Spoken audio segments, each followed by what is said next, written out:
ഈശോയിൽ പ്രിയപ്പെട്ട ദൈവമക്കളെ, ചിലപ്പോൾ കർത്താവ് നമ്മളുടെ നേരെ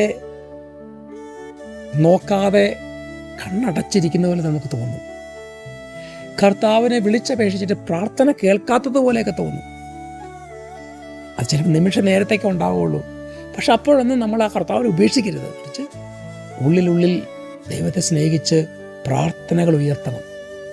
യേശയ്യാപ്രവചനത്തിൽ 54-ാം അധ്യായം 8-ാമത്തെ തിരുലിഖിതം: കോപാധിക്യത്താൽ ക്ഷണനേരത്തേക്ക് ഞാൻ എൻ്റെ മുഖം നിന്നിൽ നിന്ന് മറച്ചു വെച്ചു, എന്നാൽ അനന്തമായ സ്നേഹത്തോടെ നിന്നോട് ഞാൻ കരുണ കാണിക്കും എന്ന് നിന്റെ വിമോചകനായ കർത്താവ് അരുൾ ചെയ്യുന്നു. കണ്ടോ, നമ്മുടെ വിമോചകൻ, നമ്മളെ എല്ലാ ബന്ധനത്തിൽ നിന്നും മോചിപ്പിക്കുന്ന കർത്താവ്, എല്ലാ തരത്തിലുള്ള പ്രശ്നത്തിൽ നിന്നും ഉത്തരം നൽകുന്ന കർത്താവ്, എല്ലാ രോഗത്തിൽ നമ്മളെ സൗഖ്യപ്പെടുത്തുന്ന കർത്താവ്, വിമോചിപ്പിക്കുന്നവൻ എൻ്റെ ദൈവമായ കർത്താവ്.